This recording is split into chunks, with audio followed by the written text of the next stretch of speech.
I'm not going to be talking too much about, you know, the search engine as it is today. I'm going to talk a little bit about the history, where we're coming from, but mostly I'm going to focus on where search really is going. And I think that is very relevant to you guys as well. There's going to be parts that might not seem all that relevant at this point in time, but if you see how rapidly search is changing, I think you will realize that a lot of the problems that you're talking about right now and that you're rightfully concerned about, you know, copyright and all these kinds of things, are going to change dramatically in this new world of search that we are entering into. And without further ado, I'm going to start the presentation that I didn't build my own. I can't do these fancy kind of slides. There are a couple of slides I did on my own. You'll realize those. So search has always been about, you know, known items, things. So you were searching about stuff that you know would exist or you thought that would exist. So documents, emails, these kind of things. I don't have to tell you that. This world is rapidly changing. Why is it rapidly changing? Because the number of senders and signals is exploding. I'm just going to give you one number to represent that. So in our partnership, and that is one very, very important point I want to make. We at Microsoft and Bing, if you look at what we're doing, we much rather partner with content providers than we just scrape data from other sites, because we found that in a lot of the cases, well, in most of the cases actually, these people are in their businesses since years and years and years, some of them in decades, and they know their stuff so much better than we could ever understand it. Than, you know, if we would just go scrape their site and then try to make our own kind of, you know, whatever it is, like booking, online booking, travel, or whatever kind of feature, we wouldn't necessarily provide the best kind of experience to our users. And we don't think it's kind of a fair business model, if you will, if you go out and you just don't partner. And if you look back at, and we're not the Microsoft of the 80s anymore. I don't wear a tie, there's no suit. And I'm talking quite frankly and openly about you know, what we're doing, and the company as a whole is changing. But we've always been a company that's been based on partnerships. Without partners out there, our ecosystem, even in the past when we were like that 99% company and we were the assholes in the company, in the industry, and everybody was kind of blaming us, and we got all the, you know, the lawsuits and were, you know, bombarded with all these kind of things. It was, how should I put it? It's changed dramatically. And we kind of continue to do that in the area of space as well, and in the area of search, I'm sorry. So just as one example, search today looks a lot like that. And my example is always, search today is almost like a doctor trying to diagnose a patient via text messaging. He doesn't know how old that patient is. He doesn't know, you know, how does he look like? Does he look pale? Does he walk like that? Does he speak the language well? There's such a lot of unknowns there. You know, like these three monkeys that we all know, or these much better pictures of a photograph that is Creative Commons, and I noted who the photographer was. I hope that is fair use. Is it? You should know. I'm not so sure. But again, we're is it not? Okay. So we are rapidly heading into a world where that is changing dramatically, and I love that posting on Reddit just a couple of weeks ago. where a user using our Kinect, which is sort of an interface where you can talk to your computer already, that through the acquisition of Skype, now we have so many snippets of voice samples that we are already able to work with accents. And accents can do amazing things. Like they can work, and I give you a private example of mine, they can work as a key. So I'm a kind of unorganized person, if you will. So I mistype my PIN number of my credit card quite often. And 3 times in a row, doesn't work anymore. I can call the bank in Frankfurt, and they ask me to send them a fax to kind of reopen it. And I always tell them I have to break into a museum to get one. And then there's this other possibility, and I call my local bank, and I'm just going to switch to Bavarian, really broad Bavarian slang, just for a second, so you can hear how different it sounds to regular German. But I just call her and say, Grüß dich Maria, ich hab da wieder die Nummern dreimal verkehrt eingeben. And the combination of me knowing, you know, my name when I opened the account number, and her realizing that this voice, this kind of accent can't be faked, works as a key in that scenario. So there's a lot already possible in that area that we are working with. And the next thing that I want to show is going to come across a little douchey first, because it's like self-advertising. Well, it's Danny Sullivan saying it. But I wonder how many of you did notice that there was a flipped kind of character in there. What you all did is something that is very fundamental to search, and that is data mining. It's a big word, it's a big kind of topic that everybody's talking about, and what your mind did subconsciously, not bothering you with, you know, kind of thinking about all of that, but with the body of text that you've read over your lifetime, you were so easily able to kind of switch that back to what it really meant that you didn't really realize that happening. This one is kind of, you know, it's a lot more obvious, but and it's quite well known. But you can see that 50% of the information here is missing. All of us are easily able to read that sentence. If you put that in front of a child that has just started to learn kind of how to read, it doesn't have the amount of data to kind of fill in all those gaps. And this is what neural networks do. This is what data mining and big data is all about. If you break it down to a level that my engineers will kill me because it's very complex at the end, but the principle is I think, very visualized in that image. Now, going forward, I've talked about these millions and millions of data points that we get, all the information that is streaming in, and the old kind of systems that we all know about, like categorization back in Yahoo times, when really surfers, people were just typing in URLs, and then if they found something really useful, they put it into a category tree. Didn't work at some point. In came Alta Vista with a, you know, an index that you just had to put in your keyword kind of as often as possible, and you would rank at the very top of the results. And in come the Google boys, and what they did was they applied something that they grew up with, actually. They were both children of university professors, and in scientific publication, the document or the publication that is most referenced in other publications is the most important one, is considered to be, you know, of the highest value.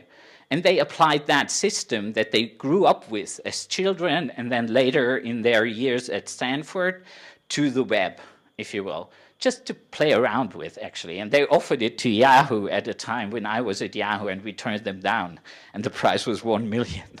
The guy was fired afterwards. The next thing is that we think that text is way too low resolution to kind of really give you a good representation of the world that we live in. So think about the chair you're sitting on. You could probably kind of fill at least a magazine, maybe even a book, with, you know, where the materials are sourced from, where it was built, how it was delivered, who designed it. All these kinds of information are useful in a way, but nobody would read it on the web, and you wouldn't get that feeling that you get when you go into a store and you can look at it, how it looks in a room, and all these kind of things. So you know, we're rapidly going away from these you know, just text-based web pages into a world where we, as we said before, and you will realize a couple of the logos here with Twitter, for example, we kind of partner with very many kind of content providers to build a fuller picture of, you know, these items that we kind of, everybody talks about these known items, things on the web, and we want to, you know, bring together as many of these different and discrete sources as we can to make more sense out of what is on the web. And I've talked about machine learning before. Having all these data sources helps us and the algorithms to actually learn by themselves, which is kind of scary. So Skynet kind of type of thing. But it helps them to learn about things that we don't even tell them to learn. So they have better capabilities to sort of distinguish certain species of penguins that a lot of people would have. Now, when it comes to, you know, kind of making sense of all of that, you have to put together these graphs that are linking these objects together in a meaningful way. And now you see a couple of known kind of companies there. We partner with Yelp, with Eventbrite, with Reddit, with Twitter, with LinkedIn, with Facebook. And those are all license deals. We pay money for that. It's not us just scraping the data. Like, I think at the very beginning, Google licensed the data from Twitter as well, because there's something that is called the 15 minutes of blindness for search engines. That means that if something's happening on the web or in the world, if you will, and it's published, it took a search engine back in the day before there was social media about 15 to 20 minutes to surface that content. But now, with all the people tweeting about a shooting, I need to, at some point, I need to think about a positive kind of event, but a shooting at an airport, it comes up so quickly. And if that is combined with a link to a reputable site, like let's say the New York Times or another source that is trustworthy, then it is featured and indexed much quicker than it has been before. So, and to give you an idea, like the latency till we get a tweet from Twitter through the Firehose, that's how they call their API, is about 1 second. And then it takes us just about 5 minutes to index that information. Indexing is quite a different thing than just storing information, by the way. And the social information have a very short kind of half-life, if you will. So it's not that we don't, and I'm not working from Google, so I'm not going to talk about that. But it would be ridiculously expensive to really store these information over a longer period of time. It's really just used to help us understand and find kind of emerging topics. And at the same time, we have to be very careful because a friend of mine who's working at that social media team says that Justin Bieber dies just about 12 times a day on Twitter. So we have to kind of, find a balance and find out, who are reputable sources in that area as well. But what does that mean for search? For search, it means that we are getting from a search, as I said before, known item search, you type in something, to a search that happens in the background. You don't realize that there is a search happening. So I give you a very dumb example. So the weather app you have on your phone uses the GPS data to perform a search, because now I am in Berlin, so I'm not that concerned about the weather in Munich right now. I'm much more concerned about the weather in Berlin today.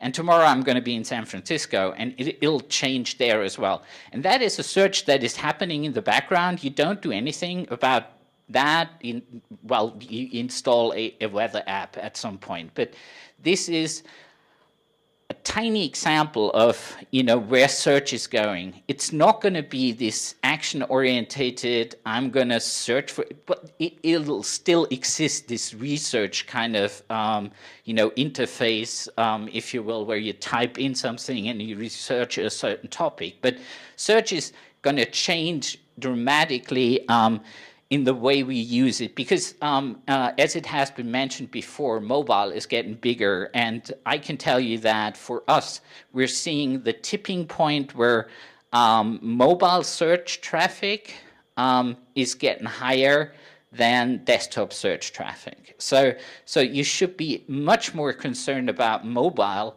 than any other kind of area. So make your websites responsive design, make it sure that the load times are so that they can work in a mobile environment, because it's changing in a it's really a hockey stick kind of way. It's mind blowing, to be honest, and we are having our difficulties to kind of keeping up.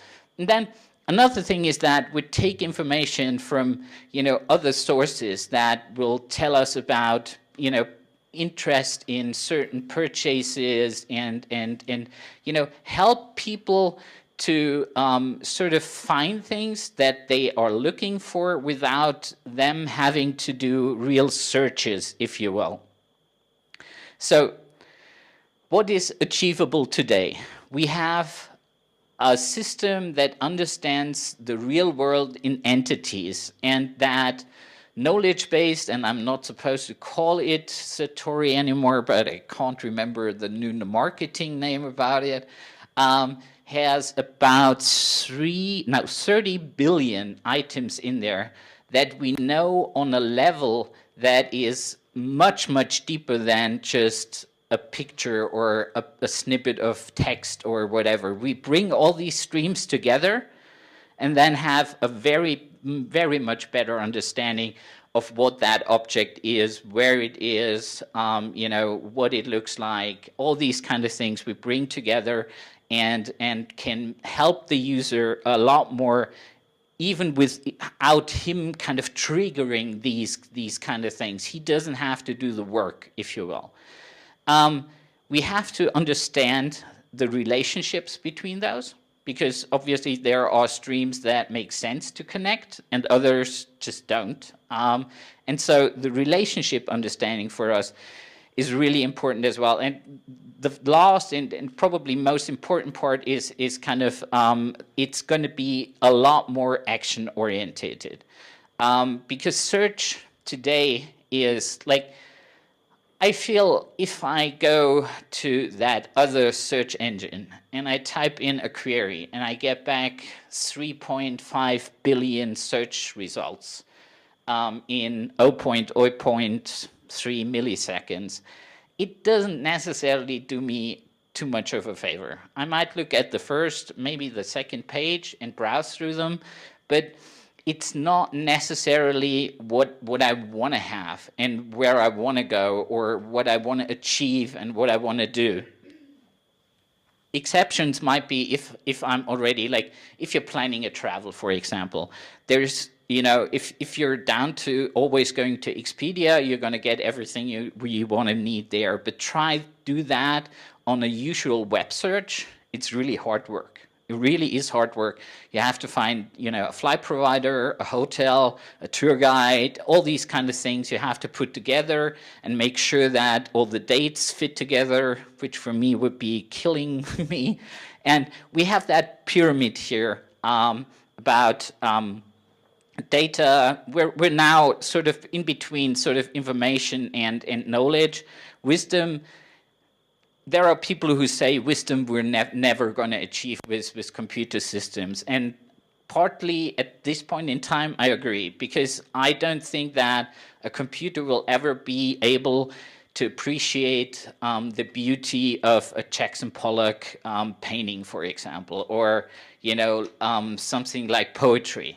There are things that I can't fathom, but maybe I'm just too old, and you know, the next generation is going to laugh after what I've said. But what we found is that data is the cure for most of all these issues that we have. And probably a lot of you know this picture from chaos theory, which means that a butterfly flap in one part of a system, so a tiny, tiny impact in one side of a system can have a huge impact on the other end, which means in that case a thunderstorm somewhere in the world. And if you just go back 20 years, or just about 20 years, we weren't able to connect the information of smoking and lung cancer because the data just wasn't collected, you know, in that all big coverage, if you will. Maybe it was 25 years. But, and the systems weren't able to bring that data together. And our data scientists say that within a matter of 3 years, we're going to be able to do that in a vast majority of topics out there. So I'm going to give you 2 examples where this is already kind of happening, and I find kind of interesting. So one is a very big kind of retailer with a huge sales force had a car policy for their sales guys that they could choose the color of their cars on their own. And they brought in all the data and matched it with you know, the number of incidents the cars had. And what they found was that the white cars had by a margin of 60% less incidents over a given time period. So they changed the rules. Now they only have white cars. And so you can see that how data can help you as a business to kind of improve you know, your spending. I mean, Allianz, and I'm going to meet them, I think, in a month. They're not going to be happy about these things, but they can use it in a positive way as well. And another thing, for example, is in Africa, where they don't have sort of the infrastructure that we have, for example, to measure temperature. What they do, or a project that they're running right now, is that they take the measurement of the, how do you say, the heat of the battery in your smartphone, and that changes with the outside temperature. So they kind of calculate that back in, you know, knowing via GPS where that person is. They know, you know, the battery should be at that kind of temperature, but because the outside temperature has to be this and that high, they can calculate and say, okay, this is an area where you can grow this and that crop. You shouldn't grow this, and these kind of things. So a lot of things are happening because we have all these devices out there, and that will help us and hopefully really society as a whole. Like it's not just us, Microsoft, thinking about that. There's other companies doing the same thing. But it will help us to do a lot of things. And now I'm going to introduce you to three things that I think are kind of important and probably a little kind of confusing. So I'm talking about fast and slow search. Slow search seems kind of weird, right? Everybody was always bragging about how fast a search engine could, bring back the results. But I'm going to show you a video afterwards how we think that, especially in the travel scenario, I'd rather wait 5 minutes and get 3 packages that are tailored to my needs because the system, knows that I'm single or I have, 3 children, or, kind of the budget that I'm being able to spend, knowing, when my holidays are, all these information already taken into, the search, if you will. So it comes back with just a couple of results that I can then pick and choose the one package that I really want to have. And I don't have to do the legwork, if you will, on my own. Search is going to get much, much more human. And I think that is one part that is super interesting for the image industry as a whole. And I give you an example where that is kind of live already today. So in local search, for example, let me take a step back. So whenever we kind of develop a new kind of product or we improve our algorithms, our engineers come up with smart ideas. We test it on a single box. If it shows, promising results, we spill it out to, let's say, 2% of the users to see if the feedback is the same. If that is actually happening, then we take actual people, and that costs a lot of money, and we sit them in front of these results.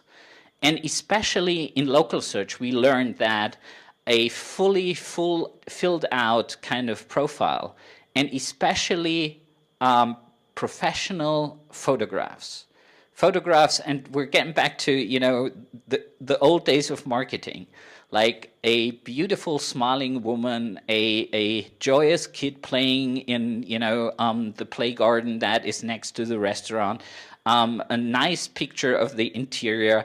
All these kind of things make the people stay longer on the pages, and staying longer on the pages for us means making more money. So, the visualization and the human aspect and the need for aesthetics is getting more and more into this human-machine kind of communication.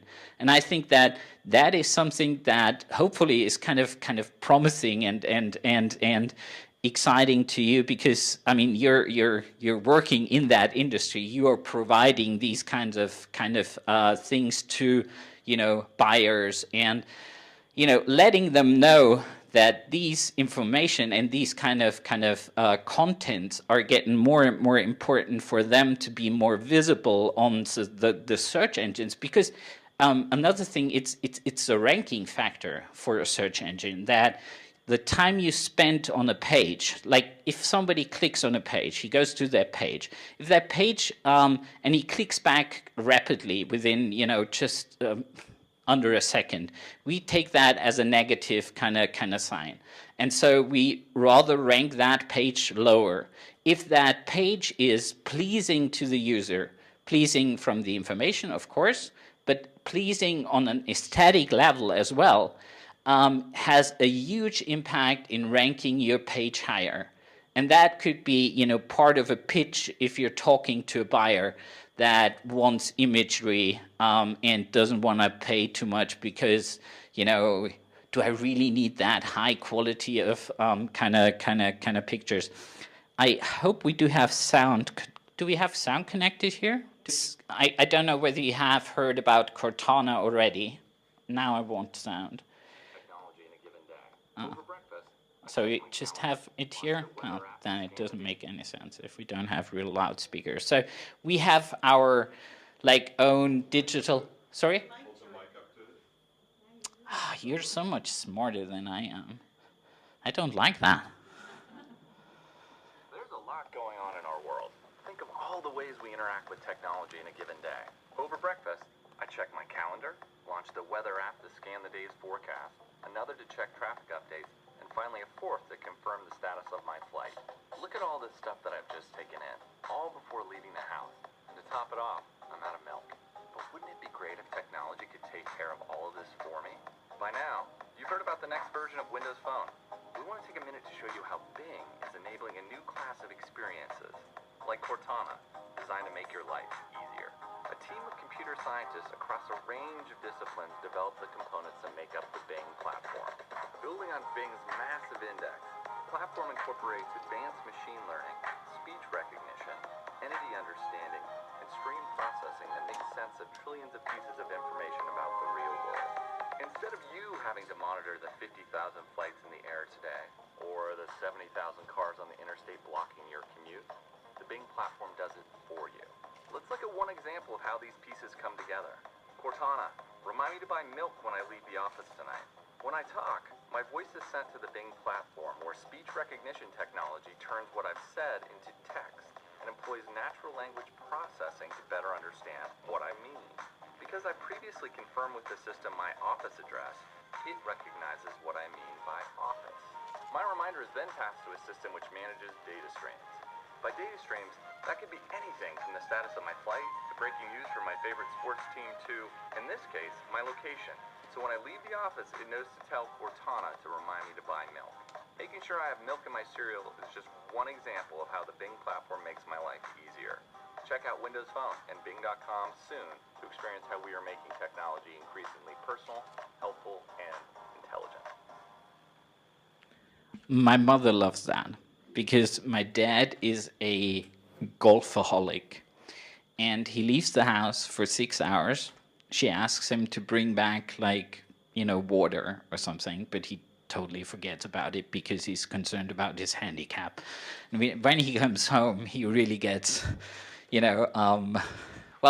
not very good feedback from my mother. And now that I've installed Cortana to him, and Cortana is, it's like an open Word document that you can open that shows you what it learns about you, and you can erase it. So let's say you have an affair and you don't want to have that information in there, you can erase it, and it's open like a text document. You really actually open it in Word, and you can erase your office location, you can erase anything if you don't want to have that. But my mother loves it for the fact that now she gets the water, and my father gets to play golf 3 times a week, not just 2, because he has to do gardening work or whatever to be treated bad. These are a couple of user scenarios. I'm not going to touch on these too much. This is what I got. Like, when I knew that I was coming here, I was wondering, our head of PR, I was asking, what's our answer to this kind of, taking down websites or images or whatever, that now Google is in quite some trouble. And this is, I think, very boring and very, there's no information in there. This is truly legal, kind of answering a question and avoiding to say anything, if you will. So don't bother reading it. The thing that I want to talk about a little bit is, and I talked with, I forgot your name, but Mike, just a minute before he started to talk, is that with all that has been talked about, Google needing to take down certain things or changing things, publishing stuff on the web is pretty much like putting milk into a coffee. Once it's in, it's not going to go out. And I think that there have to be other approaches, like the legislation working together and better understanding technology, actually.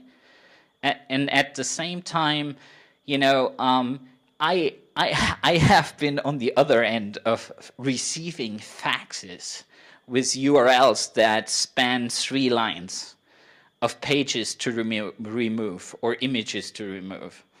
And it's really not all that simple in a lot of cases. So, for example, if a private person has an affair and there's something posted there, is it okay to remove it or not? Is it different if it's a politician? I don't know. And there's so many kind of gray areas where it's really hard to, like, for example, I had an example of a mantra kind of yoga studio, and on the same site there were a couple of mantra sex kind of pages as well. And that woman sent us a cease and desist to say, remove all these websites, because everybody searching for my business is going to, think that I have something to do with these other businesses as well, which I think, that's too far away. But there's a lot of in-between, kind of cases where it's really hard to kind of decide whether or not to take action and whether or not to take down these informations. And I think that one part is on your end to protect your data, because, as I said, once the milk is in the coffee, it's really going to be hard to get it out. And at the same time, know that we much rather partner with businesses than just to scrape the information, because we have learned, like, since the 80s, that we rely on a partnership of hardware builders, distributors, programmers. Without all these people working together with us and earning money through us, Microsoft wouldn't exist. It just would not exist. And so take that away, hopefully, as a positive note, that we are much more likely to, partner and be more listening to your concerns, and be, aware that everyone in an ecosystem has to, profit from that ecosystem, and it can't just be one entity, earning and sucking all of the money out of that ecosystem based on the content that has been provided by, as I've seen, much smarter people than me. So that's me. I know it's not been that focused on picture, legal, and these kind of things, but I hope it was still kind of, well, a mixture of entertaining and insightfulness. And if you have any questions, please just feel free and ask. And otherwise, I appreciate you staying here, although we're really just a small player here in Germany. But I'll do one thing that I shouldn't actually. I'm gonna. You have Windows 7 installed here. Give me just 1 second. Because one thing you're not supposed to do, never, is a live demo. Especially not on your private computer. But I just want to make sure to show you that, yeah, that's fine. I want to have it back. That maybe that kind of market share thing is going to change. Hopefully it's going to change. I'm optimistic. Sorry. While you're preparing that, I have a question about the market share. You mentioned that mobile is already overtaking desktop. Yeah. How do you count mobile? Do tablets count into mobile or not? They do. They do. Everything that is not like a real PC is mobile. Okay. Now you're going to see my password. But you don't have my computer, so I shouldn't talk while I'm talking that. Give me a sec. Oh, it says you got no signal. Just a second.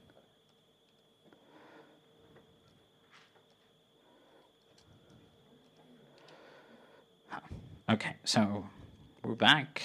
Looks like that. Now let's see what we can do. Duplicate that. There we go. Okay, so this can be super embarrassing depending on what my friends do.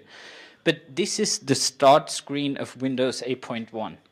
So whenever somebody buys a new Windows PC these days, that's what he's going to have on his homepage, minus a couple of the, stupid apps that I have installed there. But once I start typing, and if I could type, then it would be really good. So first of all, it kind of tries to find stuff on my computer because it thinks that these might be, the most important to me. But as I go on, I'm not connected to the internet, am I? No. Okay, so then I'm probably not going to be able to show you that, which is a total pity. So, but go and try it out. Why can't that was so... Can you do that? And I'm gonna... I can't type for the life of me, so I'm so sorry to take your time to do that, but I think it's really kind of important for you to I got G minus there it is already, and then hotspot, and now we're there. They shouldn't have left. It was so quick. Okay, so now if I start typing and I continue, the next things that show up are top destinations or apps, and these are already web search suggestions. They come from Bing, directly from Bing. And I'm not getting tired to say, I didn't open a browser, I didn't type in a URL, be it that other search engine or our search engine. And if I now hit enter, I already get on a web result page. On the left side, you see the stuff that is on my local machine. I talked at the web. There's a presentation, so it thinks it's important to me. It takes the EXIF data from the pictures I've taken and the videos I've taken and surfaces there. If you don't have anything on your website, apart from, nothing, if you will, that is related to that search term, this is your landing page. So again, I didn't open a browser, I didn't do anything else, but you're already in our new kind of search experience. And here again, one example where visual stuff, your stuff, the stuff that you're selling or producing, is getting more and more and more and more relevant. And once, come Christmas, a lot of people are buying new PCs, new devices with Windows on it. You can see here, those are not just thumbnails. They're much bigger than thumbnails. And the attractiveness of these landing pages is going to be critical for the click-through rate, and therefore for your return on investment of the customer that is buying your images. So, it's a selling point for you to basically say, look, this is how a website is now represented in Windows or in Bing, if you will, which is the underlying technology here. But for you, you have to understand that, the people might click on this page because it's Wikipedia and it has that, super strong brand. But this, to me, looks like work. Like, I wouldn't click on it if it wasn't Wikipedia. And so, there's a lot that is getting much, much more visual and much more, kind of integrated into our core operating system, that the market share that we're going to be able to drive is going to increase dramatically. And I'm coming back to, we're partnering. Formers is a provider of travel information in the US. We don't just scrape their site. We have a contract with them. They provide the data to us. And what I can do straight from here is I can book flights. the system knows that I usually live in, well, usually live, at times I am in Munich. And then figures, obviously, I'm interested in going to France. I'm just going to take the suggested dates. And again, I didn't open a browser. I didn't open the search engine. I didn't type in a URL or whatever. And all of a sudden, well, there is Lufthansa flights as well. Usually there's always Swiss flights for some weird reason, I don't know.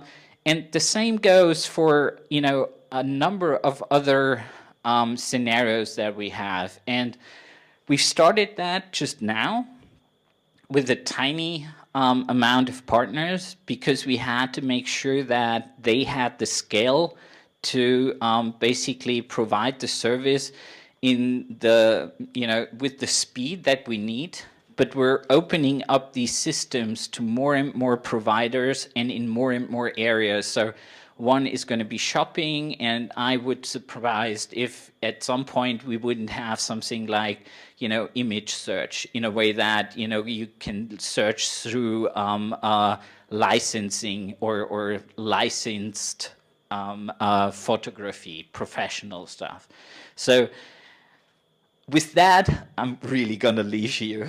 And thanks so much for your time and staying here, although, you know, we're just a tiny, tiny player. Any questions, please come up. And if not, I'm going to go out and get a cake or something. Sure. Thank you. You just showed, sorry, to what you just showed the results. The website, not this, but the page before, the websites that are appearing would be the same as the ones when you would do a web search? Yeah. Exactly in the same order then? Yeah, yeah. It's the same ranking signals and factors. You can book that. I think it's actually that there is an ad already, so you can book that as an ad, but with that visual impact. And for that ad, the advertiser they need your professional pictures to attract as many clicks and therefore as many new customers, sign-ups, and create as much ROI out of their campaigns.